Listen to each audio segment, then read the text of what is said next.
Okay, today's topic, the fundamental theorem of algebra. Finding conjugate pairs of complex roots and writing polynomial equations given the roots.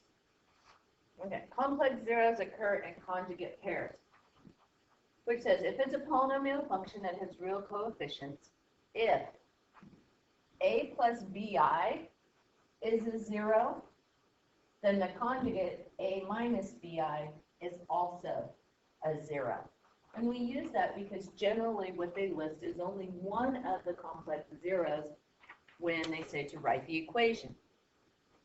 So if we're looking at finding the polynomial of least degree with real coefficients that has -1, 1, and 3i as zeros. Basically what's that saying is that my zeros are -1, 1. Now remember, this has a conjugate. That's positive 3i, so that means plus and minus 3i are both zeros of my polynomial function. So what I'm going to do is I'm going to deal with my imaginaries first. Just like when we use the radicals, I'm going to come over here and work backwards on this. If x equals plus or minus 3i, I need to find that polynomial function. So let's work backwards. Square each side. So that's x squared equals 9i squared. Well, what do we know about I squared? That makes that -9. Add 9 to both sides. There is my polynomial function that has the solution plus or minus 3i. So what I'm going to use then is x minus 1, x plus 1. Okay, those are kind of backwards from how they're listed. And then I'm going to use x squared plus 9. This will be my function. Multiply the first two through, and I get x squared plus x minus x as 0 minus 1 times x squared plus 9.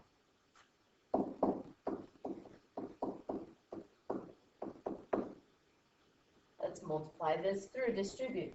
X to the 4th plus 9x squared minus x squared minus 9. Just distributing through every term.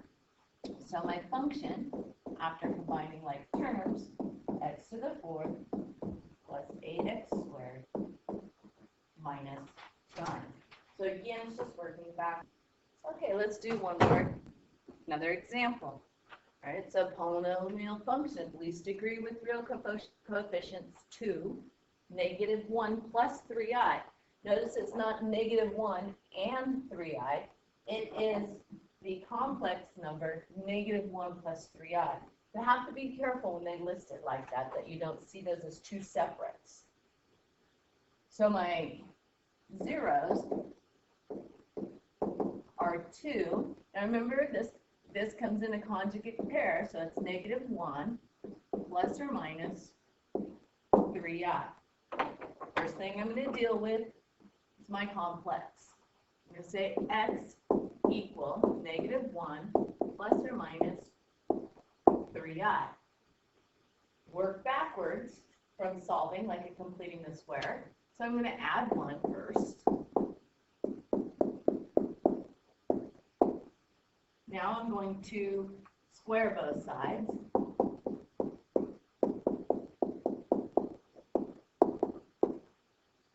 Now I'm going to multiply this out, which gives me x squared plus 2x plus 1.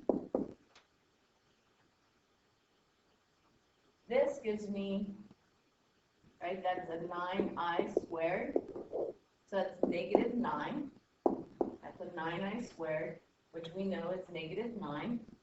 Add the 9 back over to the other side.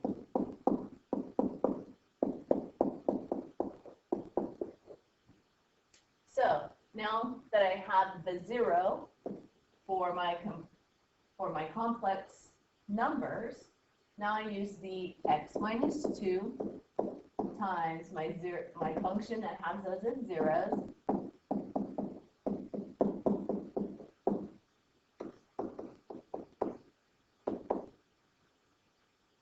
Now I'm going to multiply this out. Again, I line them up differently. So the x cubed plus 2x squared plus 10x. So I distribute the x, now I'm going to distribute the negative 2.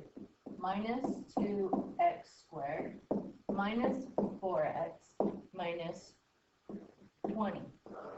So my final function, after combining like terms, will be x to the third plus 6x minus 20. Okay. Now, when you have those as zeros, as we're going to see in the next slide, when you have them as zeros, there can be a lot of equations because you can multiply functions by 2, -2, 3, -3. So sometimes they'll give us the zeros and a solution point. So first what we're going to do is we're going to look at finding the function with the zeros that are given and then check to see if that solution point works. Okay, so since my first 0, x is 0, I know it's going to be x. Now I have to deal with this.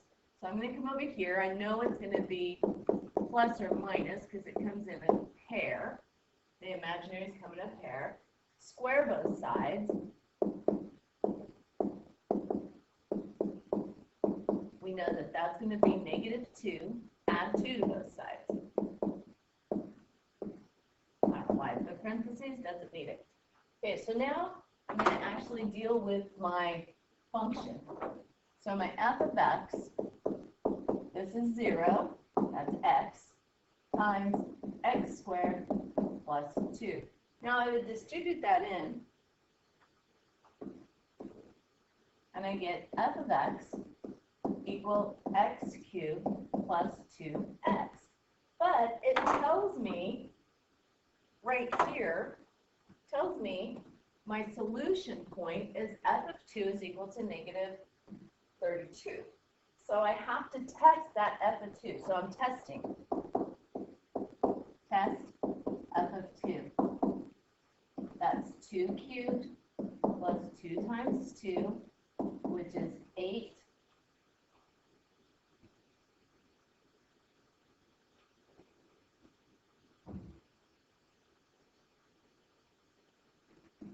Okay, I'm working too fast. I did something wrong. Let's back up. I apologize, Phil. We're going to start over with our zeros right here. Because when I squared, I forgot to do something.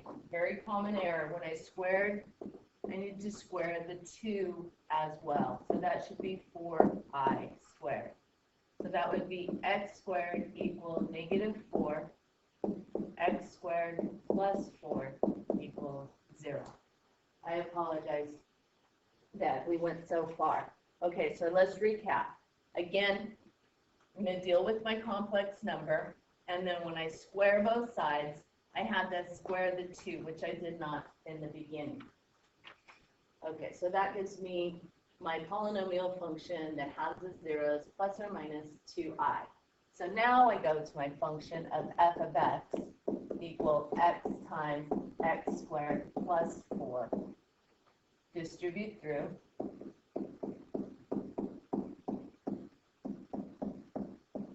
Now let's do our test.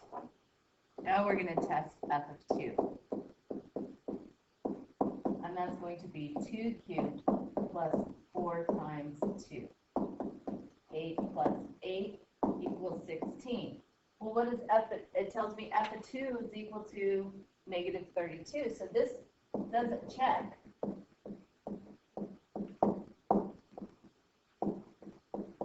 Now what am I to do? Well, let's look at this number. How can I make 16 -32?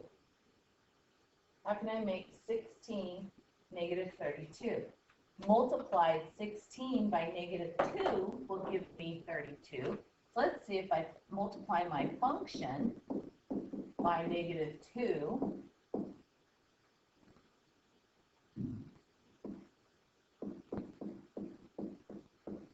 If that gives me the answer. Well, of course, because this is 16 times -2. So Let's multiply it through. Negative 2x cubed minus 8x. This is my expanded form.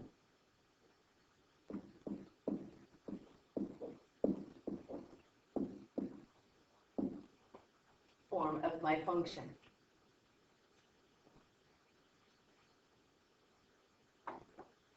If I wanted it completely factored form, factor out an x here and you get a negative 2x times x squared plus 4. That's my completely factored form.